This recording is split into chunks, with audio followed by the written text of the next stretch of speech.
there's going to be a whole bunch of questions in regards to this. And listen, we love nothing more than questions, but this is specifically to focus on the topic of this video, which is America is not the lake of fire. And then we're going to go into proving where the lake of fire actually is. So any questions that are kind of offshoots of that, just save it for now and for another video, if that's cool, which is America is not the lake of fire. And then we're going to go into proving where the lake of fire actually is. So any questions that are kind of offshoots of that, just save it for now and for another video, if that's cool. Hey, I gotta keep switching arms. Pause. I gotta keep switching arms, man. This Excalibur is heavy. Somebody said my arm's gonna give out by the end of class. This is the imagery. This is the imagery right here of the biblical description of the lake of fire. The biblical description of the lake of fire, it actually starts in Basra and it ends in Megiddo, which is also known as Armageddon. Yeah. Now, if you look at it, it looked like a snake, right? It looked like a snake, but see, a river keeps flowing. So even though it's shaped like serpentine, it still has a start and ending point. So it still can be considered a lake. Can be considered a lake. All right. With that, giving all praise, glory, and honor that's due to Yahweh, Bahashem, Yahweh Shai, Bahashem, Rahahakodash, double honor to the elders and apostles of the great millstone who rule well. Peace and blessings to the 144,000 and the hopeful elect. Shalom Barakathum. This is what happens when you just have to be right. You have to have the newest, latest breakdown. You start winging it, all right, and coming up with new doctrines, tying together, things that sound similar in the scriptures but aren't related. All right. And when I watched Apostle Tahar's response to it, he was on point. He said these are people that can't tell the difference between, a vision and literal. OK, because the Apostle John, who wrote the book of Revelation, he was clear in what he saw. OK, he knew what a river was. OK, and he knew what a lake is. OK, visually, why would he write down that a lake looked like a river? It doesn't make any sense anyway. This is what happens when you get proud and you get what you call audience capture. All right, I'm going to type in what that is.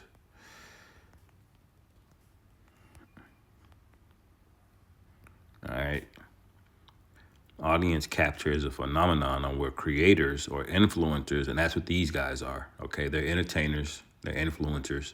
Okay, they got Cash App. And in every one of their videos, look what you see on the bottom here. Look, of his videos, Cash Apps and Zells and PayPals, okay? It says, driven by a desire for their audience's approval to start to alter their identity, content, and behaviors to align with what they perceive their audience wants, okay? And this started with the women doctrine, okay? IOIC does it with their women. Okay, they tell you got to be monogamous. Okay, they want to snatch in some Christian members. So what do they tell you? Hell exists. Okay, and see, this is going to be a problem because your audience runs you now. Okay, we're not a back and forth camp. We, like Apostle Tahar said, we're lecturers. Okay, if you don't like it, you can get up the street. Okay, this is the problem in Israel, and this is why so many more breakdowns have come out over the recent years, and why there's going to be a lot more until they can't, until they have no choice but to preach the true doctrine. Okay, this is Ezekiel 13. Okay, I'll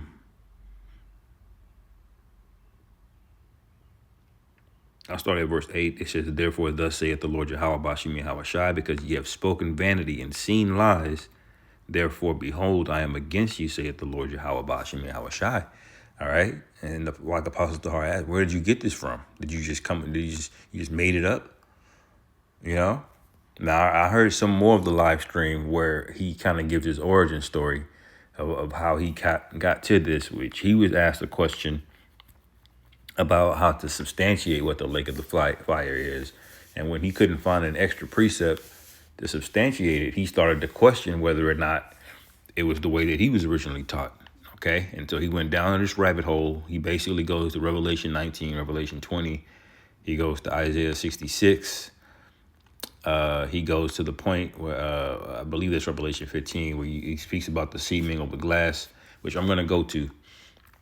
All right, and he goes to Second Ezra 13, because really what he's saying is that the sea of fire, or the lake of fire, is the same as Yahweh's baptism by fire, and it's the same as us getting off the chariots running through the other nations. Okay, and he's staggering the timeline of the Valley of Decision in Armageddon, which is basically one event. Okay, you can say it's two different things happening, but it's going to happen at the same time, or at least right back to back.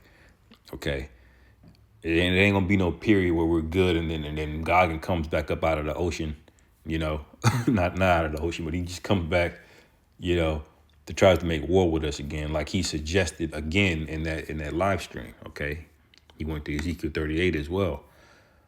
All right, so these guys just have to be seen. This is what you're seeing, audience capture. But let me go down. I'll finish this, verse 9. It says, "And my hand shall be upon the prophets that see vanity and that divine lies. They shall not be in the assembly of my people." Okay, so you're not going to be on those chariots. You're going to get caught up here in the lake of fire, ironically. Okay, it says, "Neither shall they be written in the writing of the house of Israel." All right, so that's important, because Apostle Tahar brought that out. He typed in the chat the book of life as well too. Okay, I mean, your name can be redacted out of that book, and it will be if you're wicked. Okay, it says, "Neither shall they enter into the land of Israel, and ye shall know that I am the Lord Yahweh Bashim Yahushai." So ironically, they're talking about this snake that goes up. Oh yeah, they have it here. This snake that goes up, from the southern part to the northern part of Israel. Well, you're not going to be there. Okay, when we get back to the land, and the Lord has gathered all of his elect, and we get to resettle that land again finally, you're not going to be among them. Okay, because you're wicked and you keep making up things, and we know you're doing what you're doing it for. All right, it says, verse 10, because even because they have seduced my people, saying peace. All right, and there was no peace. Okay, this goes to the IUIC as well too. The words that they use, the choice of words, the way that they put their garments together, all of these are things as a means of seduction. Okay, all of it, from the way that they talk, the fitted caps. Okay, the soundboard, soundbite clips. Okay, him carrying a big Excalibur sword. All right. It says, "And one built up a wall, and lo, others daubed it with mortar. Others daubed it with untempered mortar." Okay, if mortar is untempered, guess what? It ain't gonna never harden or solidify. That means you might as well just have a bunch of bricks stacked on top of each other. Okay, because it's not gonna hold the bricks together. Okay. And so that when that wall gets tested, it's going to fall, okay, which is going to be tested very, very soon, okay? This is in verse 11. It says, "Say unto them which daub it with untempered mortar, that it shall fall there shall be an overflowing shower, and great hailstones shall fall, and a stormy wind shall rend it." Okay? There's going to be a storm of test. Everybody's doctrine is going to be tested. We're going to find out who has the 100% truth. Okay? It says, verse 11, "Lo, when the wall is fallen, it shall not be said unto you, where is the daubing wherewith ye have daubed it? Shall it not be said unto you, where is the daubing wherewith ye have daubed it?" In other words, we thought you were telling us the truth about this, about the charagma, about this, about that.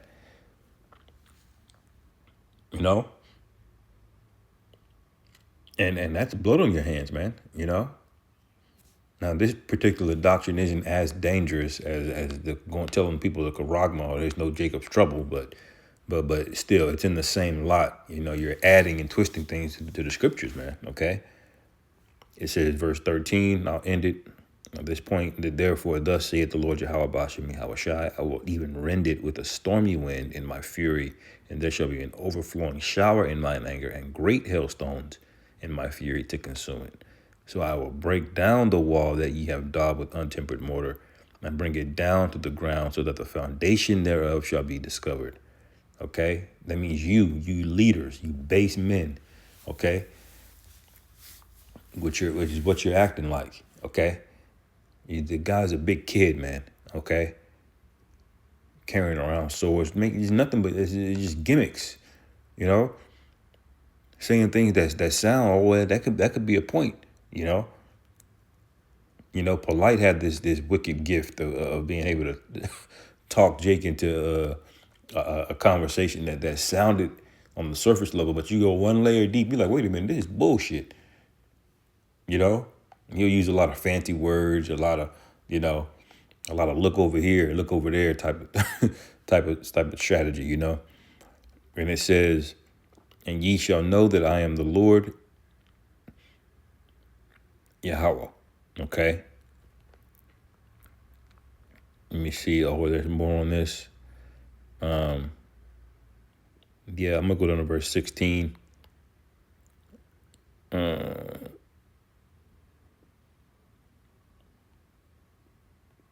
the whole chapter really good down to verse 19.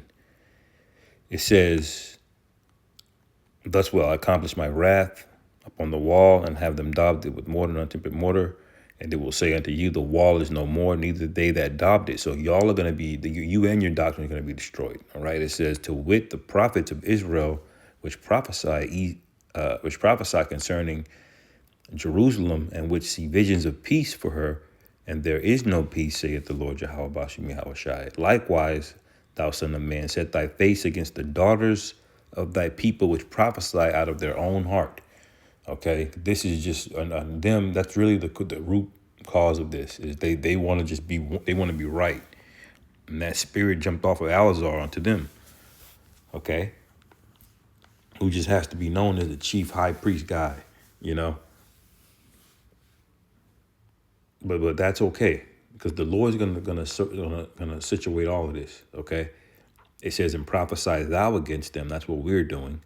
It say, and say, thus saith the Lord Yahweh, Ba'ashem Yahushai, woe to the women that sew pillows to armholes, to all armholes, and make kerchiefs upon the head of every stature to hunt souls. Will ye hunt the souls of my people? Yeah, you begging people for cash apps. These guys are driving around depreciating vehicles, big expensive vehicles that depreciate, that will not help them save anybody. Okay, but you can't save anybody for no reason. They're just doing it to look good. Okay, because again, when I brought out earlier, they're influencers. Okay, that's what they are. They're not there to save you. Okay, they're there to make you feel better. Okay, you know, make themselves feel better by cutting a Christian here or there. Okay, and to get paid. Okay, these people have a hireling spirit on them. All right, you know Hakai, you know that nigga gonna run when all hell breaks loose. All right, it says, will ye hunt the souls of my people? Will ye save the souls alive that come unto you? And will ye pollute me among my people, or for handfuls of barley, for pieces of bread, to slay the souls that should not die, and to save the souls alive that should not live? Okay, because you got a lot of wicked among you that shouldn't be there, man. You know, when you have these large congregations and these very lax, loose rules, you attract niggas, man. Okay. It says, by your lying to my people that hear your lies. You see? So I'm going to go over to the main other part I wanted to speak on real quick. Now, and I'll end it there. Because this should be pretty plain. Okay. Revelation 15:1, it says, and I saw another sign in heaven, great and marvelous, 7 angels having the 7 last plagues, for in them is filled up the wrath of the Most High. Verse 2, and I saw as it were a sea of glass mingled with fire. Okay, what does a sea look like? Okay, does it look like does Does it look serpentine like this? Okay, what does a sea look like? Okay, you can play games about a lake, because you know you got the Lake of the Ozarks, can look kind of weird, you know. But what is a sea? I'm gonna look this word up. Thalassa. The sea, used of the sea in general, used specifically of the Mediterranean Sea or the Red Sea. All right. Do those look serpentine? Okay. It says, verse 2 again, and I saw as it were a sea of glass mingled with fire. Okay. And them that had gotten the victory over the beast, and over his image, and over his mark, and over the number of his name, stand on the sea of glass, having the harps of the Most High. All right. It says, and they sing the song of Moses, the servant of the Most High, and the song of the Lamb, saying, great, marvelous are thy works, Lord Yahweh Bashim Yahweh Shai Almighty. Just and true are thy ways, thou King of saints. Okay, so when he sees this, why isn't he likening it into a river or a creek? Okay, or a stream? You know? Let me see if there's the word there for river in the Strong's G.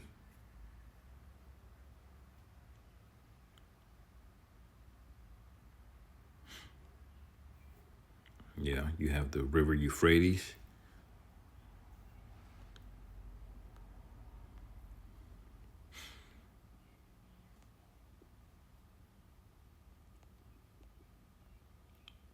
Potamos. Okay, so it's not the same word. A stream, a river. Okay. And he tries to go to Revelation, Salakia, 2nd Ezra 13, to show that the Israelites are the lake of fire. No, these are events that are going to coincide with the events of the lake of fire, okay? Anyway, I'll end it there, man. Lord willing, this is edifying. On to the next.